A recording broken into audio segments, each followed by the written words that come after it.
पर विरोधी कहते हैं कि ये वो बीजेपी नहीं है जो वाजपेयी अडवाणी वाली बीजेपी थी, ये दूसरी बीजेपी है, दोनों में फर्क है, ये तानाशाही बीजेपी है, यहाँ किसी की नहीं चलती, सिर्फ मोदी और शाह की चलती। देखिए, अब ऐसा है कि बोलने वाले भले कुछ भी कहें, उससे क्या फर्क पड़ता है। हमारा संगठन आज की तारीख में दुनिया का सबसे बड़ा राजनीतिक संगठन है। कैसे खड़ा हो गया ये? आज भी कार्यकर्ताओं की टीम कहीं पर भी कुछ भी करने के लिए मोदी जी के लिए तैयार है। यदि तानाशाह होते तो किसी तानाशाह के साथ कोई जाता है क्या व्यक्ति? और तानाशाही कैसी? अगर कोई कार्यकर्ता काम नहीं करे तो क्या करेंगे मोदी जी? श्रद्धा है उनके ऊपर भाई। तानाशाही, खरगे जी तो ये भी कहते हैं देखिए आखिरी चुनाव है, इसके बाद बस खत्म सब, इसके बाद तानाशाही आ जाएगी। रूस में जैसे पुतिन बैठे हैं, यहाँ मोदी जी बैठ जाएंगे। देखिए हमारे बैंक अकाउंट बंद कर देते हैं, सारा चंदा इनको मिलता है, सब एक तरफा हो गया है, लेवल प्लेइंग फील्ड है ही नहीं। ये इसी प्रकार डरा डरा के कभी कहते हैं कि आरक्षण बंद हो जाएगा, कभी कहते हैं संविधान बदल देंगे, कुछ भी डरा के वोट लेना चाहते हैं। भाई डरा के वोट अगर एक बार ले भी लोगे,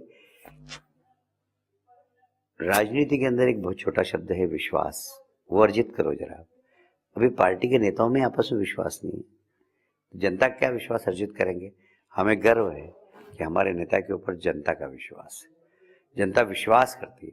आप कहीं पर भी चले जाओ किसी बस्ती में, मैं आपको बताऊं मानिक भाई कि एक मोदी जी का वोट बैंक है इस देश के अंदर, मोदी जी के नाम पे वोट गिरता है, और वो सब वर्ग के अंदर, वो गरीब बस्ती में भी है, वो इंटेलेक्चुअल्स के बीच में भी है, वो प्रोफेशनल्स के बीच में भी है।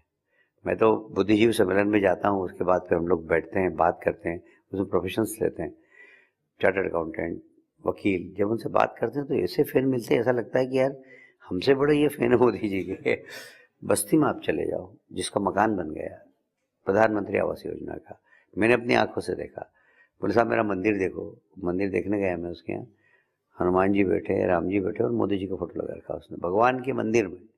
आप सोचो आदमी की इतनी श्रद्धा है, क्योंकि कभी सोच ही नहीं सकता था कि मेरे मकान पे पक्की छत होगी। आप कभी सोच सकते थे मोदी जी इतने लोकप्रिय हो जाएंगे? आप तो इतने टाइम से जानते हैं उनको। देखिए मोदी जी को मैं जानता हूँ पिछले 35 साल से, जब हमारे युवा मोर्चे के भी प्रभारी रहे, जब उमा जी अध्यक्ष थी, और मैं गुजरात का प्रभारी था जब मोदी जी गुजरात में बीजेपी में आए थे, तब से मेरा संबंध है मोदी जी का। मैं एक बात तो कहता हूँ कि मोदी जी ने अपनी कार्यशैली से, और मैं तो ऐसा मानता हूँ कि वो दिव्य पुरुष है, क्योंकि मैंने अपने जीवन के अंदर सब नेताओं के साथ काम किया, अटल जी के साथ काम किया, अडवाणी जी के साथ काम किया, वेंकैया जी के साथ काम किया, राजनाथ जी के साथ काम किया, पर मोदी जी की बात ही अलग है। मोदी जी की बात इसलिए कि आप सुबह 9 बजे आप देखें उनको तो उनके चेहरे पे वही फ्रेशनेस होगी, रात को 2 बजे उनके साथ बैठो, मैं 3-3 बजे तक उनके साथ मीटिंग में रहा, वही चमक उनके चेहरे पे, वही फ्रेशनेस। मतलब ये तो ईश्वर की कृपा बिना संभव नहीं मानी जी। मैं मानता हूँ, हमसे उम्र में बड़े, हम थकने लगते हैं रात में। अभी जो चुनाव समिति की बैठक हुई अभी लास्ट में 3 बजे तक हुई, हम उस बैठक में थे, हम मोदी जी बैठे हुए हैं 3 बजे उनके चेहरे पे जरा सा शिकन नहीं, और सुबह 9 बजे भी उनको देखो तो वही फ्रेशनेस, 3 बजे भी देखो तो वही फ्रेशनेस। ये ईश्वर की कृपा बिना संभव नहीं है। मैं तो उनको दिव्य पुरुष ही बोलता हूँ। तो उनसे आपका जो रिश्ता है वो नेता वाला है या दोस्ती वाला भी है? 30-35 साल दोस्ती तो उनसे नहीं है, पर हाँ मैं उनको शुरू से इज्जत करता हूँ, क्योंकि वो प्रचारक भी रहे, संगठन मंत्री रहे। संगठन मंत्री से दोस्ती करने की हमारे यहाँ परंपरा नहीं है। दोस्ती अमित शाह जी से होगी आपकी? अमित शाह जी मुझे बोलते हैं कि मेरा दोस्त है। हाँ। मेरे लिए तो बड़े आदरणीय अमित शाह जी। मैं कहा पश्चिम बंगाल के डीजी को बोला तो उन्होंने मेरा दोस्त है, फिर उन्होंने तो भाषण में भी कई बार बोला कि मेरा दोस्त है। कैसे हुई है दोस्ती आपकी? हम युवा मोर्चे में साथ में आपने बताया। हाँ, तो क्या बातें होती हैं अभी मुलाकात होती है?